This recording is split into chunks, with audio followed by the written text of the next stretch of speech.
Sud Radio, la vérité en face, Jean-François Achilly. Avec notre invité Bruno Tertrais.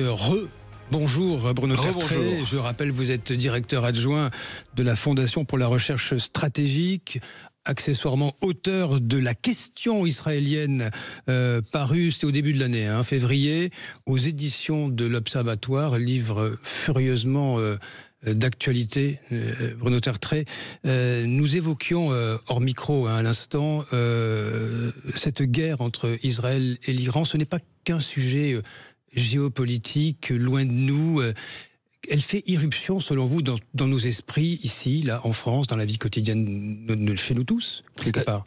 Oui, mais toutes les guerres aujourd'hui font irruption dans votre salle à manger, dans votre cuisine, dans votre chambre, où que ce soit, parce que vous voyez immédiatement des images, vous entendez des bombardements, vous voyez des photos de victimes civiles. Donc ça contribue, et c'est vrai, à une sorte d'inquiétude généralisée, voire d'angoisse, que je peux tout à fait comprendre. Alors, en l'espèce, sur ce qui se passe entre l'Iran et Israël, moi j'entends beaucoup deux inquiétudes. La première, c'est, on parle de la bombe atomique, puisque évidemment il est question du programme nucléaire iranien. Et une autre inquiétude, c'est, mais est-ce que la Russie va pas faire quelque chose, elle qui est alliée de l'Iran? Bon, moi je suis pas là pour faire du catastrophisme, je suis là pour essayer d'analyser les choses aussi froidement et rationnellement que possible. Alors premièrement, il n'y a pas de risque nucléaire, puisque l'idée, c'est justement, l'idée israélienne, c'est d'empêcher l'Iran d'avoir la bombe. Il n'y a pas non plus de risque de catastrophe radiologique de type Tchernobyl, comme je l'ai lu parfois ces jours-ci. Les bombardements ne peuvent pas mécaniquement, physiquement faire... Ça a été dit par certains responsables politiques. Écoutez, les responsables politiques en question ont parlé, à mon sens, un peu trop légèrement. Il y a toujours des petits risques. Alors, on ne va pas rentrer dans les détails, mais en gros, je vous la fais courte et simple. Risque fissile. Voilà, il n'y a pas de risque d'explosion nucléaire, ni non plus de risque de type Tchernobyl. Puis il y a une autre inquiétude, c'est que va faire la Russie, puisqu'on sait que la Russie est amie, non pas alliée de l'Iran. Et là aussi, je crois qu'il faut être rassurant. En fait, la Russie est très embêtée par cette affaire, parce que l'Iran est un grand fournisseur de drones, notamment à la Russie, qui sont très utiles pour ses opérations en Ukraine.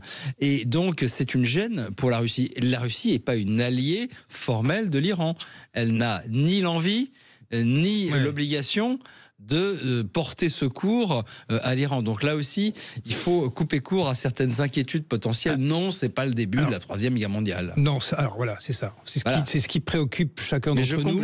Et j'entends, moi, les auditeurs de Sud Radio interviennent de façon très pertinente là-dessus et manifestent cette forme d'inquiétude. Nous bâtissons nos existences au quotidien. Nous avons tous des plans d'épargne, des difficultés. Certains sont au chômage, etc., etc. Et soudain, vous avez des conflits majeurs qui font irruption parce qu'il y a une démultiplication, Bruno Tertrais, des écrans à tous azimuts, l'information en continu. Nous sommes connectés, c'est le village global plus aujourd'hui, et c'est ce qui fait qu'il y a une forme peut-être de déformation du réel.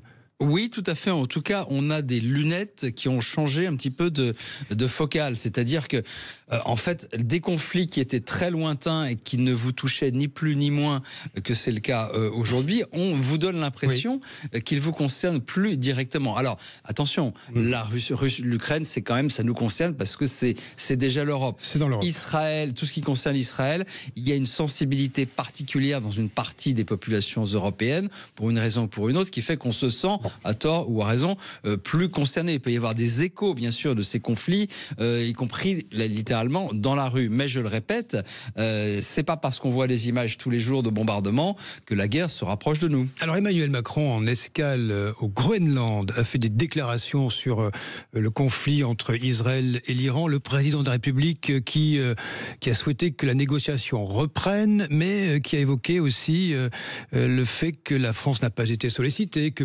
Poutine n'est pas forcément le bon interlocuteur. Écoutez les mots du président de la République.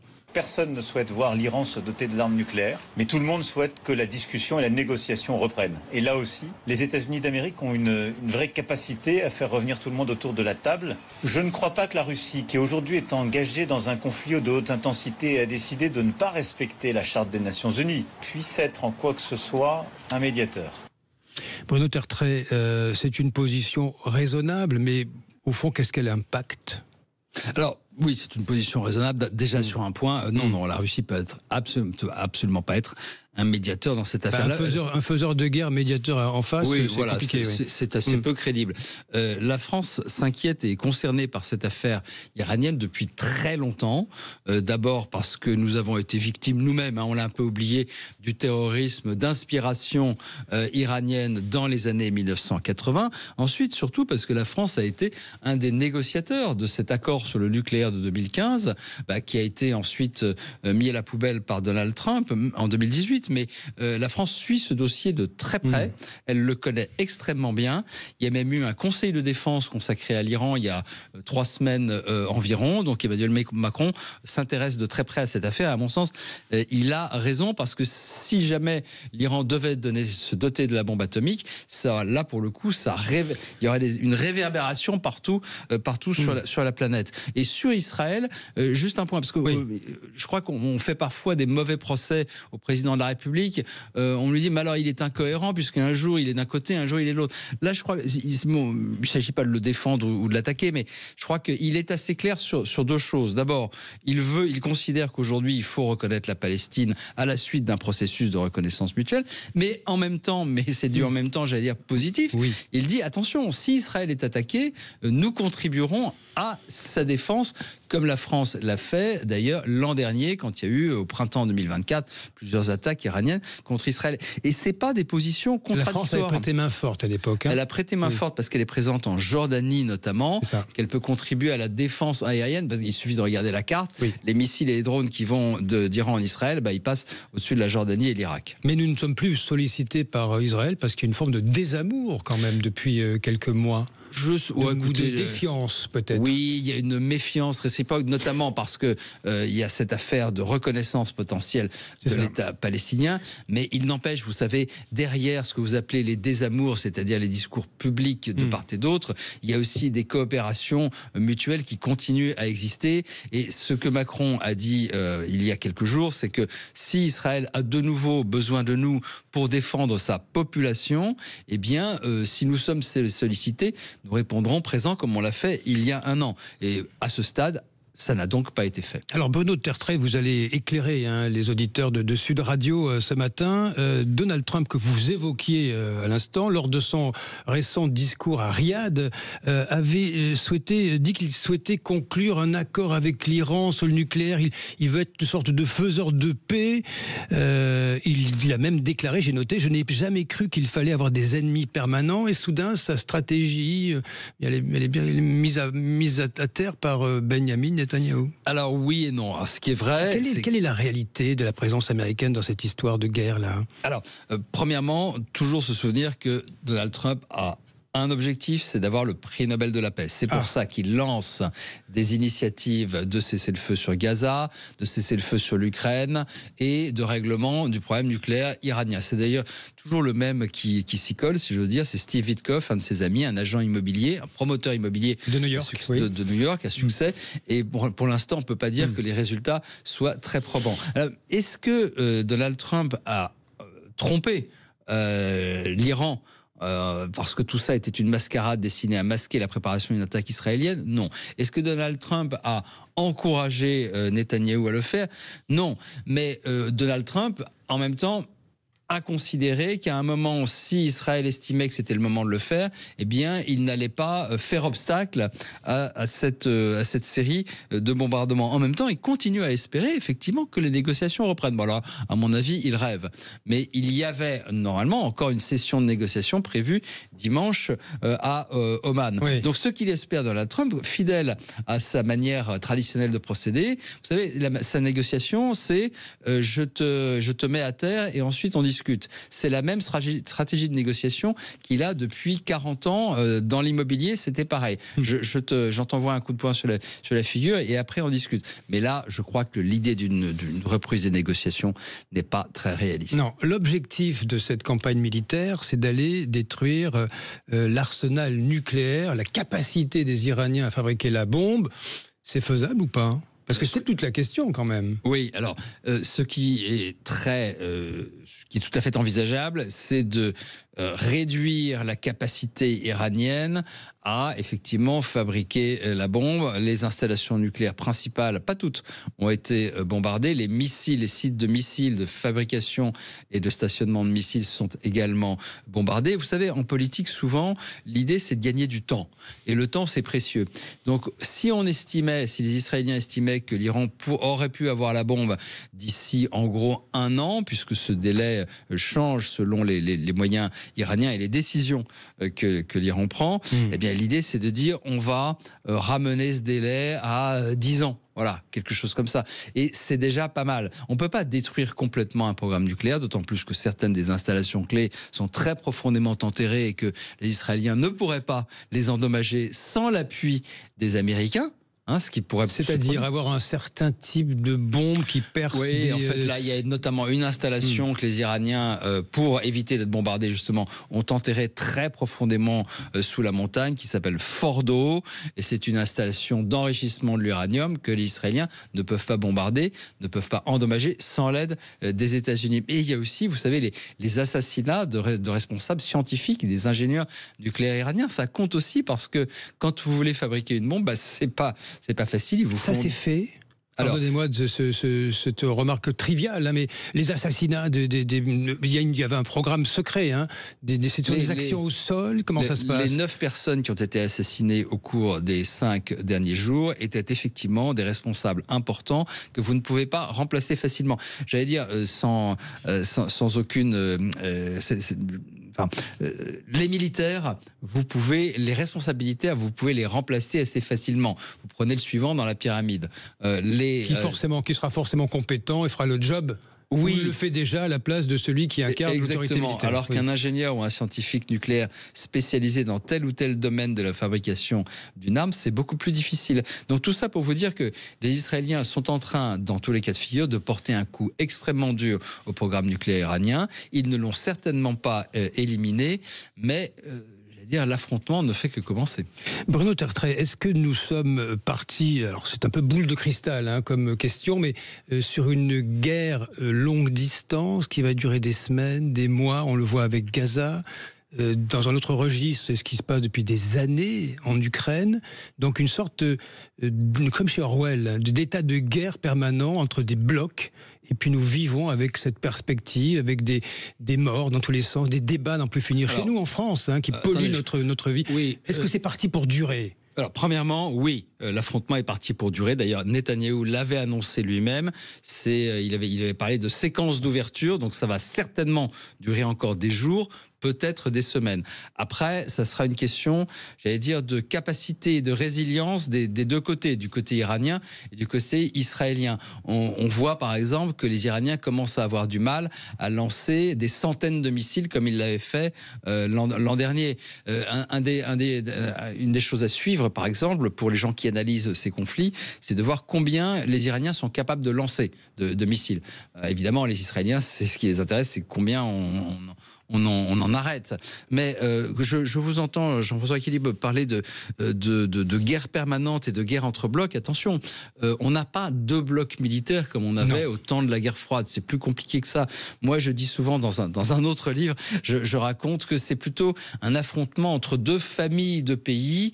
Du côté, j'allais dire, de l'axe des autocrates, comme on dit parfois les Américains, il y a la Chine, la Russie, l'Iran, la Corée du Nord, et puis le Venezuela comme membre associé pour faire bonne mesure.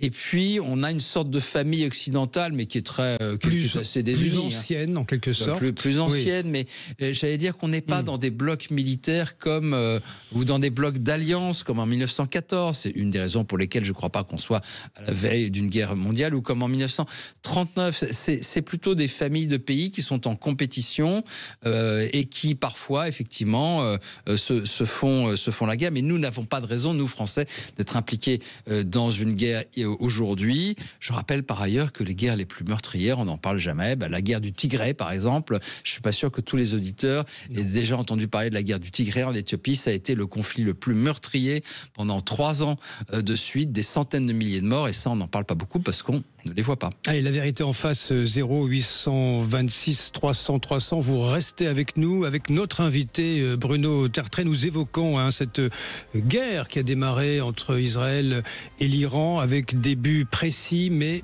des perspectives floues quant à son déroulement. 9h42 sur Sud Radio. Nous vous retrouvons à tout de suite pour la vérité en face. Sud Radio, la vérité en face, Jean-François Akili. Où va la guerre entre Israël et l'Iran qui occupe bizarrement notre vie quotidienne alors que ça se passe? Bruno Tertrais, je rappelle que vous êtes le directeur adjoint de la Fondation pour la recherche stratégique qui occupe nos vies quotidiennes dans une forme de façon inconsciente mais permanente, cette inquiétude qui naît de la guerre parce qu'elle fait débat, ne serait-ce que parce qu'il y a déjà un bilan provisoire des victimes depuis vendredi, 16 morts, 450 blessés côté israélien, et je termine par le côté iranien, 200 morts selon les sources, 1 millier de blessés. Il y a déjà des morts civiles. Oui, mais c'est la guerre. C'est la guerre, Bruno Tertrais. Les morts civiles, il y en a dans toutes les guerres, malheureusement. Et j'allais dire que là, c'est plutôt un bilan, je vais parler en tant qu'analyste, mais c'est plutôt un bilan relativement peu élevé au regard des enjeux. Donc c'est bien sûr c'est et des conflits dont nous ne parlons jamais. Des conflits dont nous ne parlons jamais. Est-ce que vos auditeurs savent, par exemple, il y a très peu de gens qui le savent, que les guerres les plus meurtrières sont souvent celles dont on ne parle jamais. En 2021 et 2022, le conflit le plus meurtrier dans le monde, je vous le donne dans le mille, c'était le conflit du Tigré. Alors le Tigré, c'est une province de l'Éthiopie. C'est une guerre dite civile absolument épouvantable. C'était plus de 200 000 morts et ça, personne n'en parle. Pourquoi ? Parce qu'il n'y avait pas d'image. Pas d'image et peut-être pas forcément de gros enjeux géostratégiques. Exactement. Alors ça, vous avez raison, c'est quand même important. Si on parle de l'Iran et d'Israël, de ce conflit entre l'Iran et Israël, c'est aussi parce que les enjeux dépassent très largement la région. On connaît la République islamique d'Iran. Je vais quand même rappeler que c'est un pays, encore une fois, je rappelle, c'est un pays qui nous a attaqués, nous, Français, intérêts français, directement ou indirectement, au Liban, ou même à Paris dans les années 1980. Il faut quand même s'en souvenir. Donc, après que nous avons raccompagné l'ayatollah Khomeini hébergé à nous avions château, effectivement hébergé l'ayatollah Khomeini. À l'époque, on n'avait pas la même vision de ce qu'il était, de ce qu'il pouvait devenir. Donc c'est vrai que c'est les implications géopolitiques et géostratégiques de ce conflit, c'est vrai, elles sont bien supérieures à celles d'une grande guerre civile africaine. Donc c'est pas totalement injustifié qu'on en parle davantage que de la guerre du Tigré, par exemple. Dernière considération géostratégique, les Iraniens, s'ils s'aventurent à fermer ce fameux détroit d'Ormuz, tout le monde a la carte en tête quand même. Là, ça devient sérieux. Alors la fameuse fermeture du détroit d'Ormuz, ça fait 50 ans qu'on en parle, puisqu'il y a eu d'autres chocs pétroliers. Mais ça n'arrive jamais. Effectivement. Alors d'abord, c'est pas forcément dans l'intérêt des Iraniens, parce que eux doivent aussi exporter leur pétrole. Donc ça serait se tirer plusieurs balles dans le pied. Deuxièmement, il y a quand même d'autres manières aujourd'hui pour certains pays comme l'Arabie Saoudite d'exporter leur pétrole, pour les États du Golfe, de la péninsule arabique. Et troisièmement, je crois que c'est un des scénarios les plus joués par les forces navales américaines depuis 50 ans, à savoir que ça mettrait quelques jours.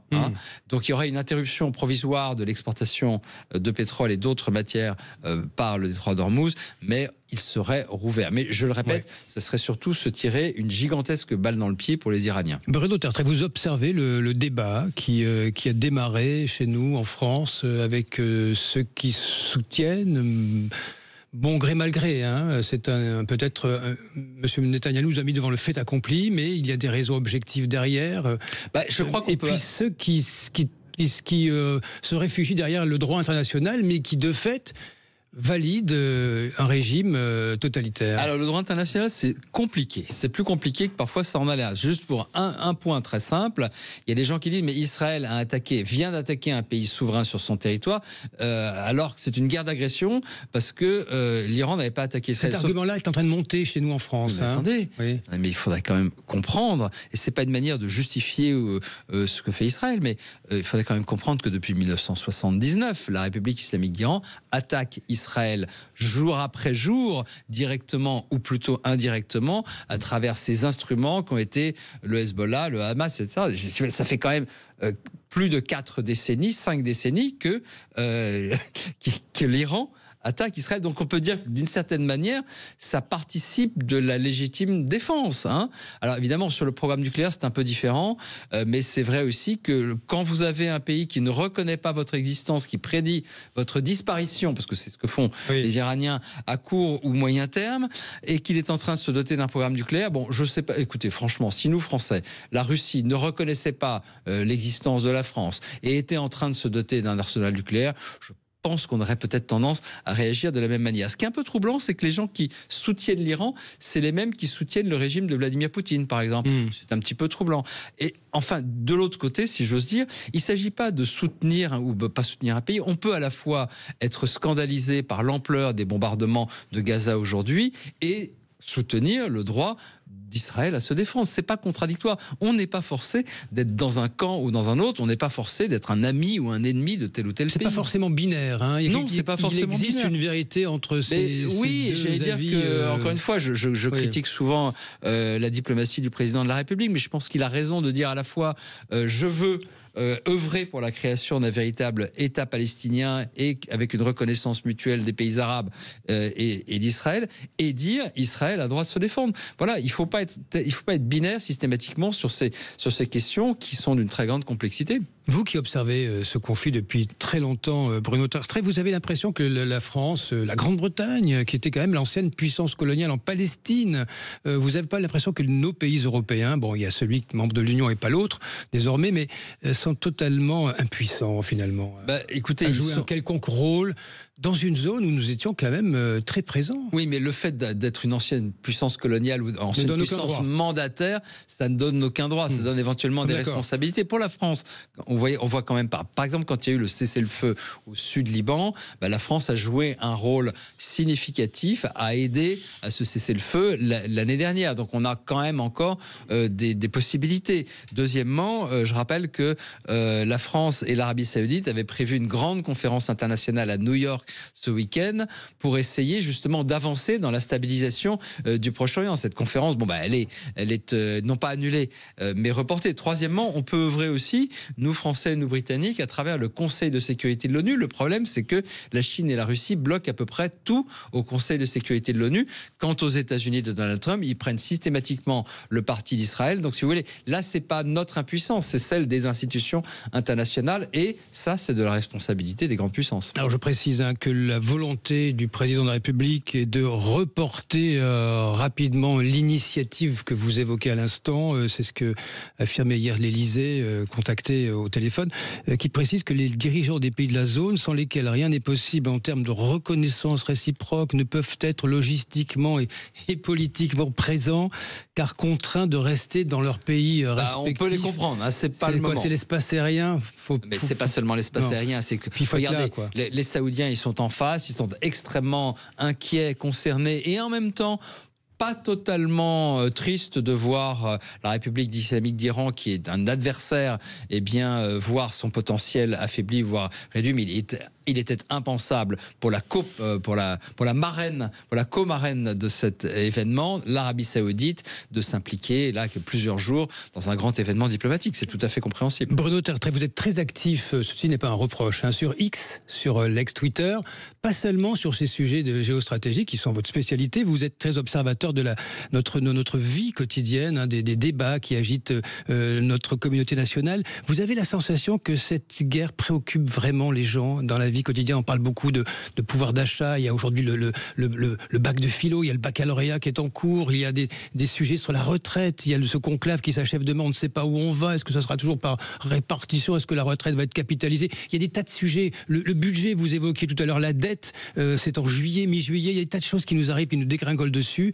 Est-ce que ça c'est un sujet additionnel, on va dire, d'inquiétude, mais de façon diffuse, où les Français, à votre sens, sont intéressés par ce qui se passe réellement là-bas, de façon, on va dire, très précise? Moi, je vois deux choses. D'abord, un intérêt très important depuis 3 ans environ pour les questions géopolitiques. Et c'est vrai que c'est un intérêt qui va croissant. Oui, c'est un intérêt qui va croissant, notamment pour les entreprises.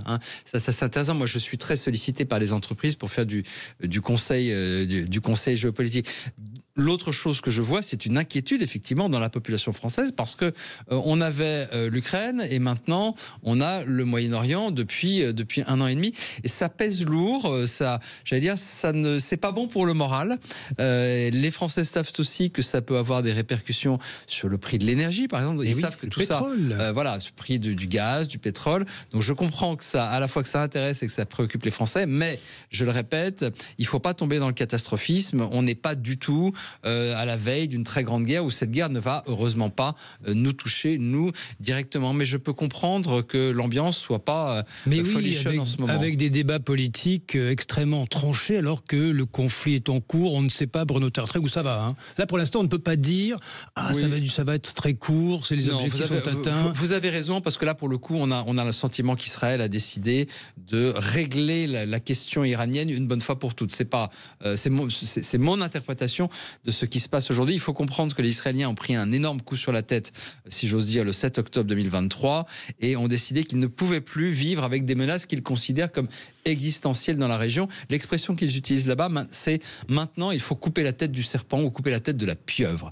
C'est leur expression. Avec des populations qui subissent mais qui sont solidaires même dans l'opposition de leur leader Benjamin Netanyahou? Globalement, oui. Même les gens qui détestent Netanyahou, ils sont extrêmement nombreux en Israël, considèrent que là, régler le problème iranien, il faut faire bloc derrière le Premier ministre, même en se pinçant le nez. Ce qui est intéressant, c'est ce qui va être intéressant à voir, c'est la réaction de la population iranienne à ce qui est en train de se passer. On dit souvent que les bombardements, ça contribue à faire masse derrière le régime, quel que soit le régime. C'est pas toujours vrai, mais ce qui n'est pas forcément vrai non plus, c'est que la population iranienne est prête à se révolter en masse contre le pouvoir. On ne voit pas aujourd'hui des millions de personnes en train de défiler dans les rues de Téhéran comme au Tabriz ou des grandes villes iraniennes. Allez, je rappelle le titre de votre dernier ouvrage, votre essai, La question israélienne, aux éditions de l'Observatoire. Merci à vous, Bruno Tertrais, d'être venu nous informer sur l'antenne de Sud Radio. Dans un instant, les médias avec Valérie Expert et Gilles Gansman. C'était La Vérité en face. Merci à tous.